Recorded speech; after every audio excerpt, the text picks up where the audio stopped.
Hello friends, welcome back to my channel. I hope आप सब लोग बिल्कुल ठीक होंगे और अपनी पढ़ाई अच्छे से कर रहे होंगे। तो आज हम लोग अपने चैप्टर 2 के मल्टीपल चॉइस क्वेश्चंस डिस्कस करेंगे। Chapter 2 acids bases and salts है। ये एक इंपॉर्टेंट चैप्टर है, इसमें बहुत सारे छोटे छोटे पॉइंट्स होते हैं, तो ध्यान से एमसीक्यूज पढ़िएगा। ओके,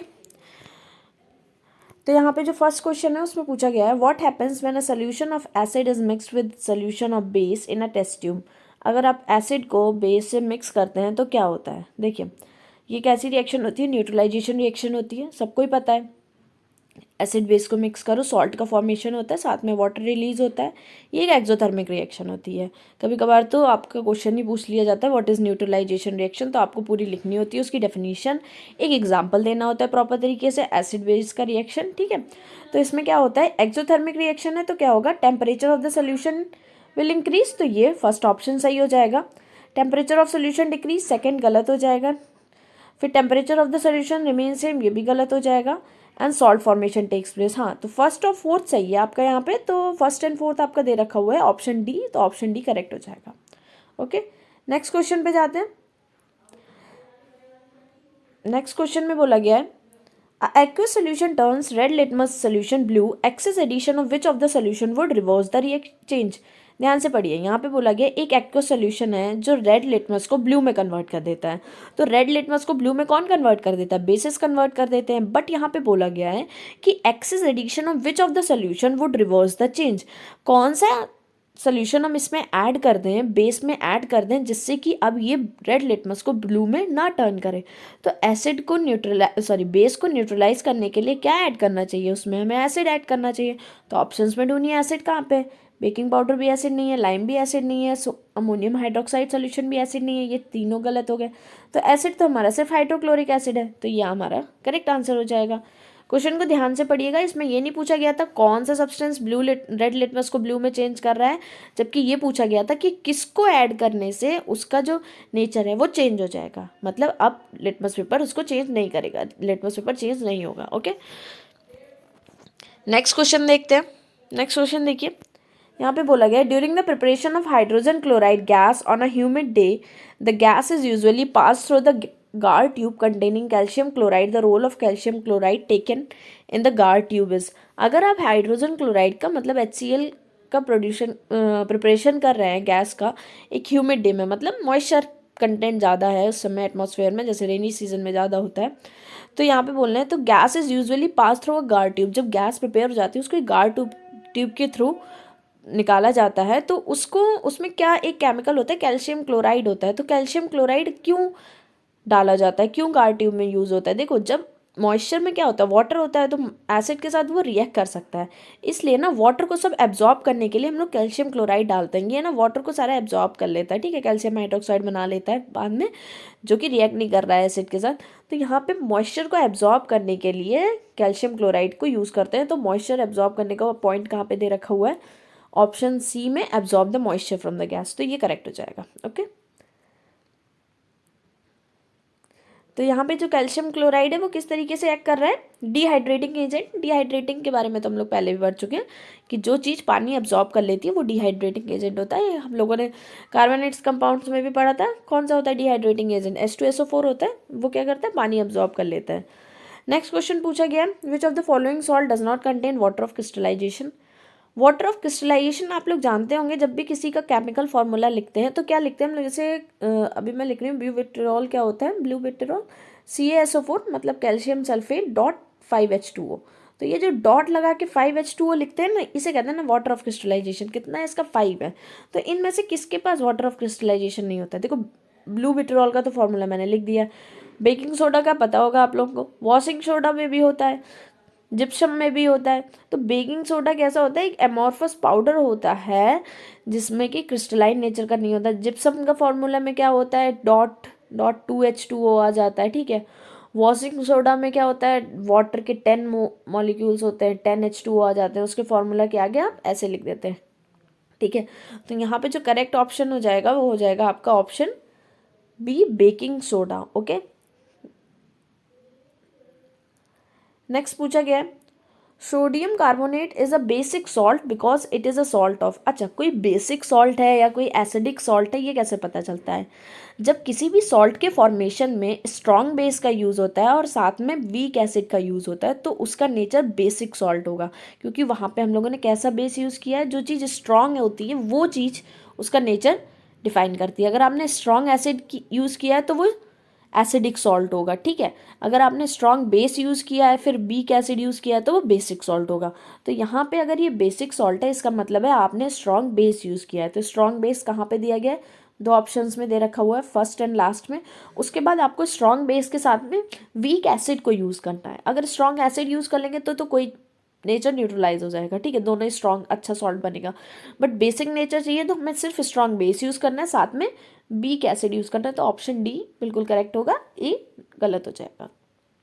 ओके, नेक्स्ट आ रहा है calcium phosphate is present in the tooth enamel. It's nature is, calcium phosphate जो प्रेजेंट होता है हमारे दांतों में, ठीक है, इनेमल में जो पार्ट होता है टूथ का, तो वो कैसा नेचर का होता है? देखिए, एसिडिक तो नहीं होता है, ना न्यूट्रल होता है, ना एम्फोटेरिक, बेसिक नेचर का होता है। एक स्ट्रॉन्ग बेस होता है, मतलब ये स्ट्रॉन्ग सॉल्ट का फॉर्मेशन करेगा। तो कैल्शियम फॉस्फेट कैसा है?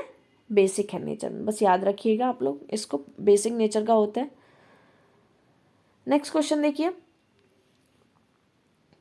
अ sample of a soil is mixed with water and allowed to settle.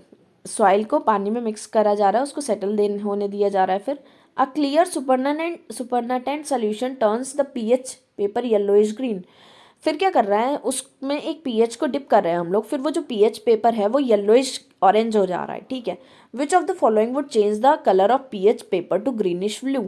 अब इसमें से कौन सा जो, अगर अब हम लोग केमिकल को यूज़ करें जो उस पीएच पेपर को अब ग्रीनिश ब्लू कर दे। अब देखिए, जो सॉइल का नेचर होता है वो एसिडिक होता है, इसके कारण क्या होता है ना, ये पीएच पेपर जो होता है वो येलोइश ऑरेंज हो जाता है, ठीक है, मतलब रेड नहीं होता पूरे, इतना ज़्यादा हाईली वो एसिडिक नहीं होता है, तो येलोइश ऑरेंज हो जाता है, ठीक है।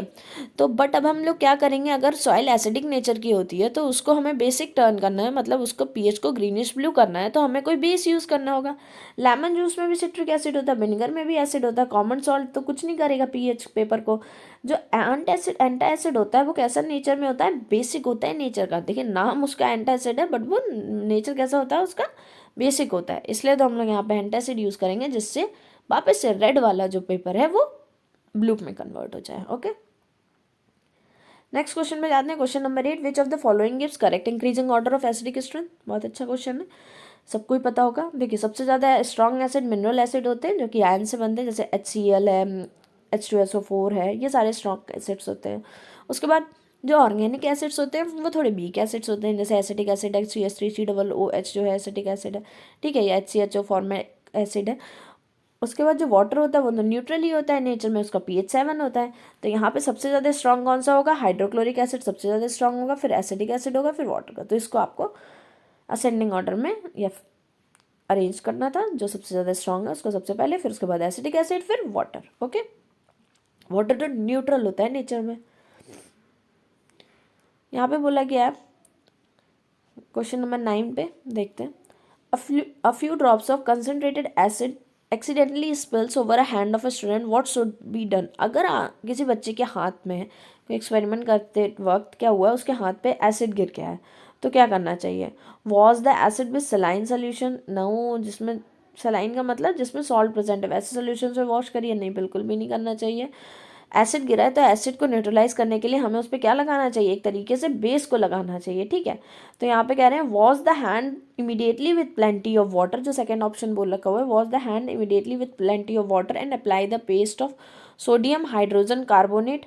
After washing apply the sodium hydroxide on hand. देखिए, ये नहीं यूज़ करते हम लोग ऐसे, ये डायरेक्ट ये यूज़ नहीं करेंगे हम लोगों का। जो मोस्ट एक्यूरेट आंसर होगा वो ऑप्शन बी होगा कि हैंड को वॉश करिए बहुत सारे पानी से, उसके बाद हाइड्रोजन कार्बोनेट लगाइए। देखिए, हाइड्रोजन कार्बोनेट क्यों लगाना है, देखिए इसका रीज़न बोल रखा हुआ है।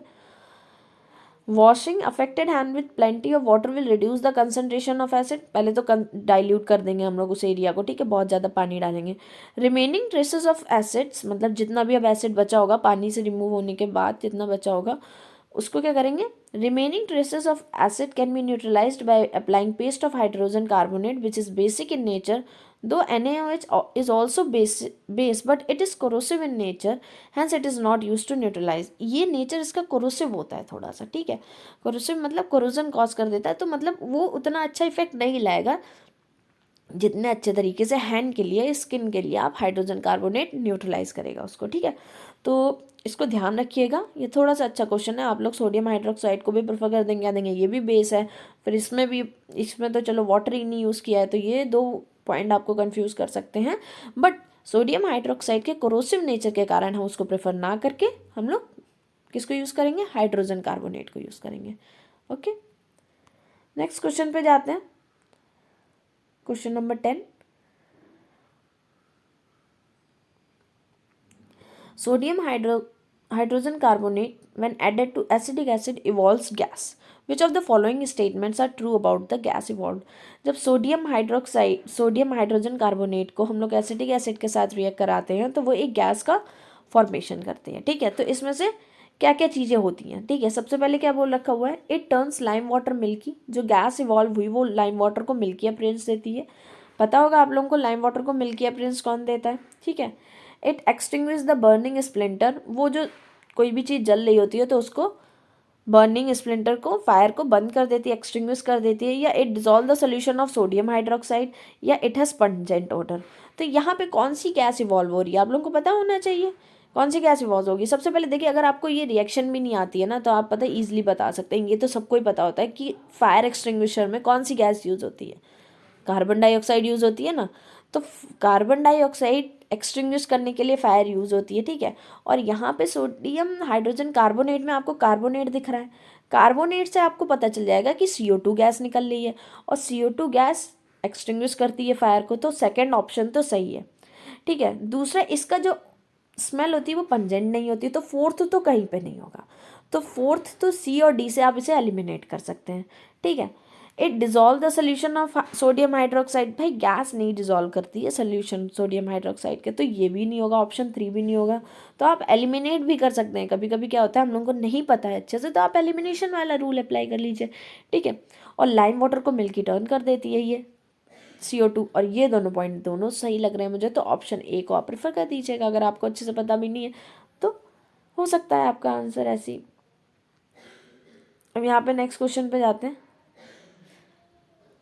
Common salts besides used in kitchen can also be used as a raw material for making. देखो कॉमन सॉल्ट किचन में तो यूज़ होता है, उसके अलावा भी कहाँ कहाँ यूज़ हो सकता है. देखिए कॉमन सॉल्ट वॉशिंग सोडा को फॉर्मेशन में भी यूज़ हो जाता है. NaCl को हम लोग कैल्शियम कार्बोनेट के साथ जब रिएक्शन कराते हैं CaCO3 के साथ, तो वहाँ पे Na2CO3 बन जाता है. तो बेकिंग सोडा में, वॉशिंग सोडा में भी यूज़ होता है.